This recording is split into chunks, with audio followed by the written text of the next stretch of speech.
Today I will be discussing the history of racism within Bristol and how it's affected the city in the modern day. First, we will be looking at the Bristol bus boycott. The Bristol bus boycott took place on the 30th of April 1963 and was in response to the Bristol Omnibus Company refusing to hire black and Asian people. This was known as a colour bar. The event drew national attention to racial discrimination within the UK and was supported by British politicians such as Harold Macmillan.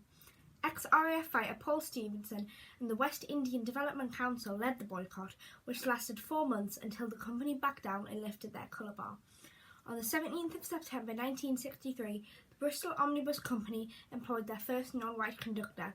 The Bristol bus boycott is also thought to be responsible to have influenced the passing of the Race Relations Act of 1965, which made racial discrimination unlawful in public places, and the Race Relations Act of 1968, which extended the provisions to employment and housing.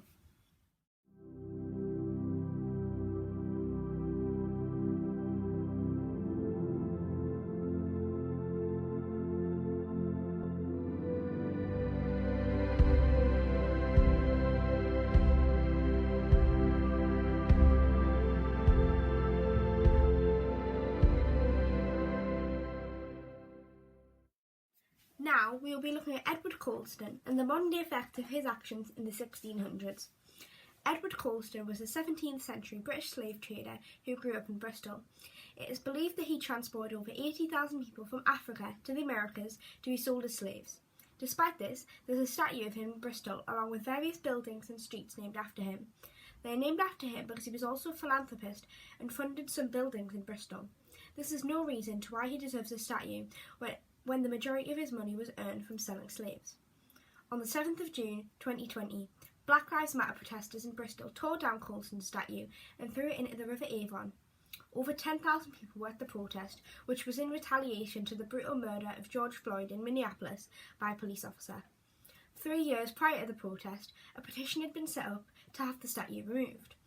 As the petition had been ignored, protesters took the matter into their own hands.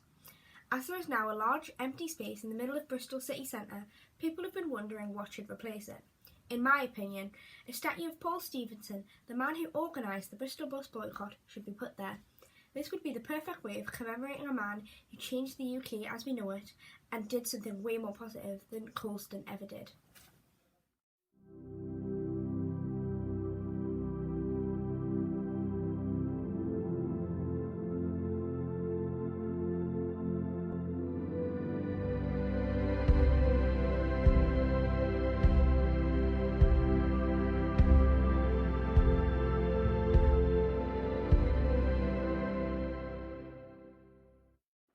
What is your opinion on the tearing down of Colston's statue? Do you agree with what the protesters did and think that it was right that they tore it down and threw it into the river? Or do you think it should have been handled in a different way? Or maybe not tore down at all? Let me know down below, and I hope you enjoyed this video. See you next time, bye!